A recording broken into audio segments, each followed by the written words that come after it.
Donald Trump's tariffs have sent the market in the red at the beginning of the week. As we can see, a lot of red across the board. It doesn't stop just there, as Bitcoin as well as other cryptocurrencies are down, with billions being liquidated just over the last 24 hours. We also see the European markets, which are down following fresh tariff threats. But one thing we have noted from Donald Trump, he does believe that Britain may be on the cards in terms of a deal that will put them aside in terms of these different rates he is charging to these countries. We'll run through that very briefly. But one thing that we have in terms of opportunity, Jim Cramer says there are a lot of good stocks to actually consider on the drop, and maybe this is a blessing in disguise for long-term investors.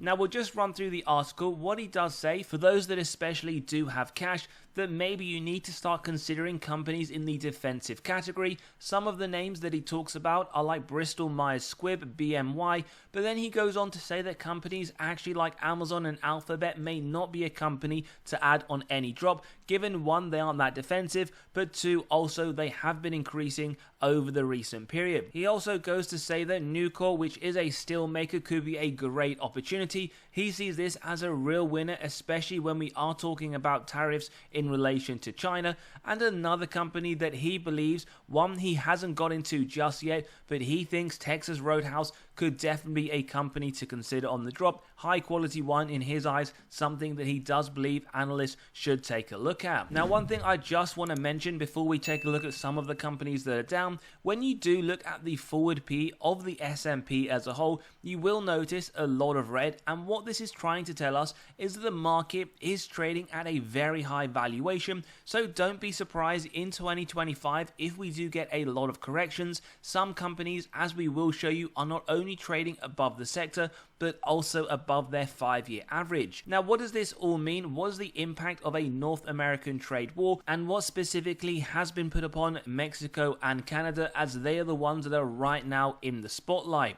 So first things first, this did come on the weekend, as we can see, and Washington have unveiled a 25% tariff on most imports from Canada and Mexico, and an additional 10% levy on imports from China. Why exactly is this something that Trump is imposing? Well, he believes that there is a major threat due to the fact that the flow of immigrants and drugs into the US is coming into their borders from both Canada and Mexico, and therefore believes that by doing these tariffs, it is one way to pull up the pants of both Canada and Mexico in terms of stopping these issues, and therefore we do believe he will step back on these tariffs. However, what's happened is there are now retaliatory tariffs. We can in fact see the Canadian Prime Minister has announced 25% on American goods, and he's named a few of the products where this would be reached. In fact, he specifically mentioned US beer, wine, bourbon, fruit juices, household appliances, lumber and plastics, and believes this is the right move for Canada. Mexico, they have done something very similar in terms of retaliatory tariffs on US goods.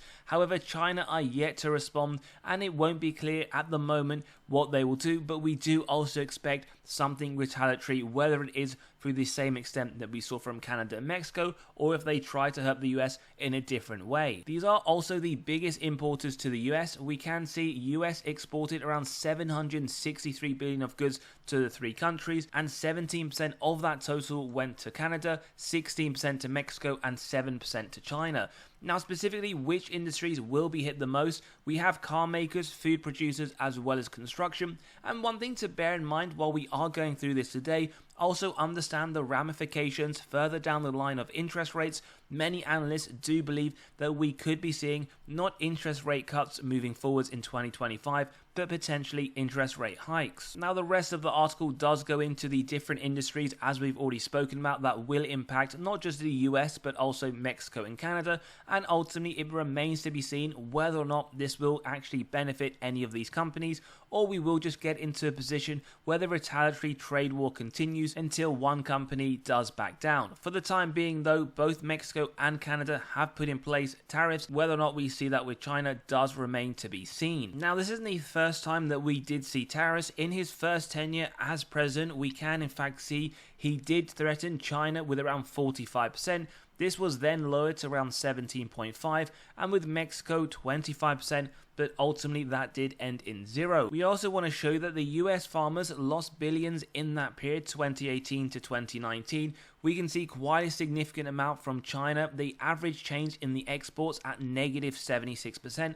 That alone sits at around 26 billion. We also need to consider how tariffs can affect the earnings in the S&P of many companies. We can see the analysts have estimated that for every 5 percentage point increase in the tariff, it could be headwind of 1 to 2 percentage points to the S&P earnings growth. And if we were to take a look, we can see baseline tariffs around 12%. However, no tariffs up to around 13%. If we do get the upper end of what is being announced, then that could massively impact it down to 8%, and that will harm the valuations of companies that already look very, very high.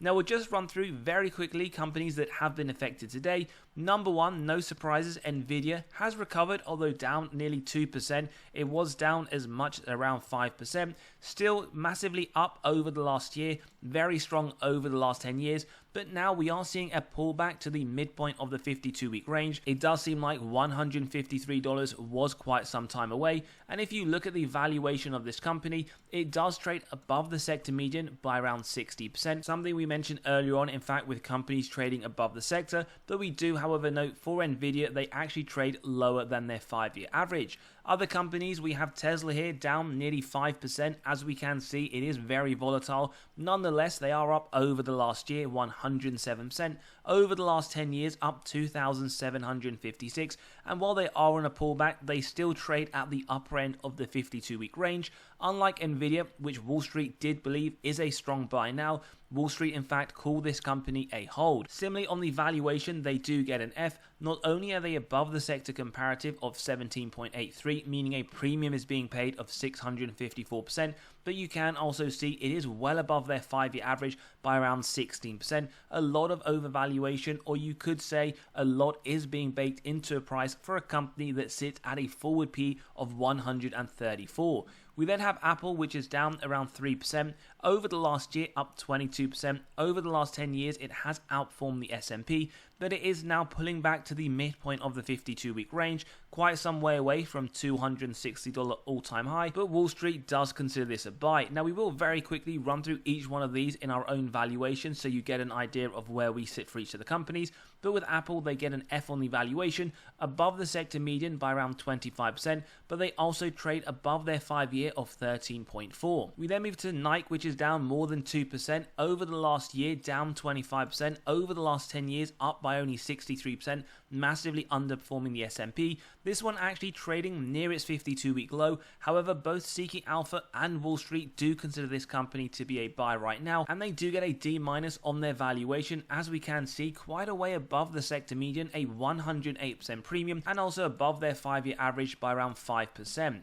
We then move on to the final company, which actually is reporting after the market closed, so we may get a bit more volatility. Palantir, again, this company was down around 4 to 5%. Now it has slightly recovered, negative 1.5%. Massive outperformance over the last year, and this one is trading at the upper end of the 52-week range. Yet all three analysts, including Wall Street, consider this company to be a hold. And if we were to look at the valuation, they get an F. No surprises, not only massively above the sector, but we can see they trade 75% above their 5-year. Now, before we jump into the valuation, just to briefly show you our thoughts, we'll let you know we have today released our latest free weekly article. We drop one every single Monday morning where we cover severely undervalued stocks as well as what's gone in the market over the last few days. So click below, you can sign up, read straight away, where you'll be able to gain access to a recently released copy of 45 undervalued stocks for the month of February. Lots of information for each one, the upside that Wall Street themselves see over the next year. And on top of that, you can grab a recently released copy of 43 stocks that Wall Street themselves believe have the most upside in the S&P right now. So click below, you can sign up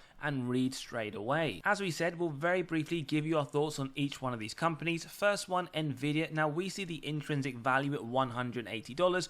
We've talked about this many times, so keeping it very short, we have the free cash flow year on year, the different growth rates. This is the 5-year, the 10-year. We've gone moving forwards 25%, and with the discount rate, we get the intrinsic value, which does equate to 53% upside. Now remember, the numbers that we are showing you here are subjective. You can grab a copy of this model by clicking on the pinned comment below. running through your own numbers, whether it's for Nvidia or any others, but we show you at 20%, intrinsically 134, again upside of 15%, and for those that are very bullish at 30%, 239, that is more than a double at 104. As always, we do like to put through a margin of safety, that is why we don't finish just yet, and we keep going till it's near the current trading price. What we can see for Nvidia, a company with maybe some question marks on its head about tariffs, the implications, the earnings, and DeepSeek, as well as Alibaba's Quen model as well, we get 35% around $117. This is one that Wall Street themselves are very bullish. Price target 177, they see 51% upside over the next year. We then move to Tesla, one we have talked about a lot. Whilst we do have an intrinsic value of 244, indicating this is trading at a significant premium, remember we only go off historical data, so we aren't adding in any potential implications if they can get out Robotaxi, Optimus, but a lot of this is already baked in the price, because whilst we have used a 35% growth rate, if we were to use 40, and we will show you here clearly, this would still be worth $331. That is under the current price, so it would still be overvalued. So you would need to anticipate Optimus as well as Robotaxi and other factors increasing their free cash flow over 40%. Not something we can see, hence why we have gone for the 35%.